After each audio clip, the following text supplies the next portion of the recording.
Good afternoon, Elizabeth. Can you give me a brief introduction to how you got interested in herbalism and that? Well, when I was about 18 or 19, I suffered from health problems myself. I had a really bad stomach. I used to get a lot of acid reflux and ulcers, and I went from pillar to post with doctors and got nowhere, and eventually was put in touch with a lady who does more flower essences, but I was amazed that a few simple things that she was able to advise me, different supplements to take, and that completely alleviated my problems. So from then on, I had an interest in things alternative, and just a natural course led me to kind of an interest in plants and the healing abilities of things that just grow wild everywhere around us. Lovely. And you know Judith Holt. You did a course with Judith Holt in the last year. Just give us a brief little insight into how that went. Oh, that was really good, yeah. Last year I had been on a herb walk and talk that Judith Holt gave, and I just found that she was a really good teacher, and you know, all the information she had really interested me. So there was a 6-month course. It was 1 weekend a month, and during that time each weekend had a different theme. For instance, one of the weekends was surrounding like femininity and childbirth and the 3 stages of life. You know, there was different themes each weekend, and we just basically learned, yeah, you know, we've seen the plants at different stages growing during the year, and learned which parts, you know, in some plants it might be the root, that's the medicinal part, in other parts it might be the leaf.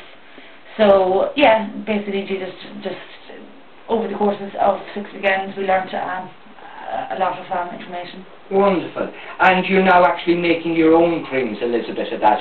Just talk me through, you have some examples here. I have a few pre-made examples here, yeah. There's 6 or 7 that I make in my range. These are just 4 of them here.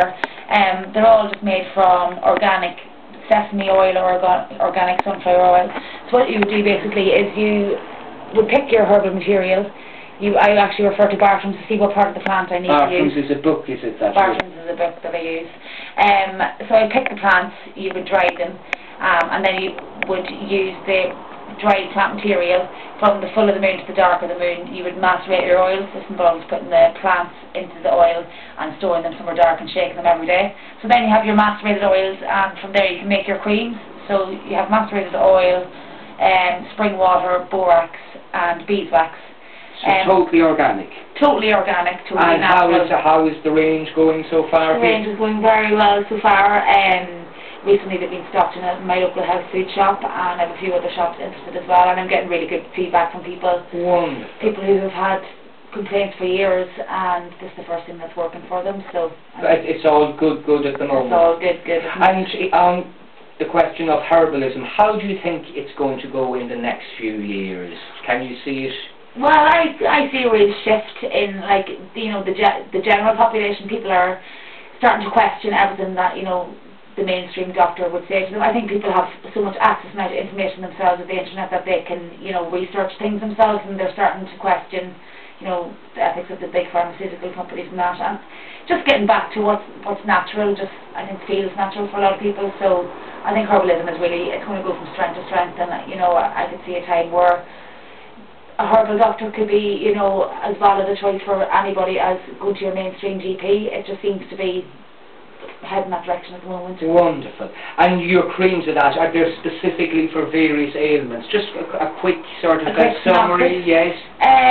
This is comfrey cream. So Lovely. Comfrey cream is used for bones, so for fractures or that. It speeds up mitosis, so you know, any little cuts or grazes, wherever like that, it's really good for just speeding up healing. Lovely. The important thing with comfrey though is you need to make sure there's no infection left in the wound, because you don't want it to heal over with the infection inside. So that's what comfrey's for. This is my Essiac cream. Essiac is reputed as an alternative cancer treatment. So the properties of this are it's anti-tumoral, it basically detoxes the liver, so it's really good for like acne, for some forms of psoriasis, and any kind of, you know, eruptions or pimples in the skin. Very good. Or any kind of tumours or anything like that.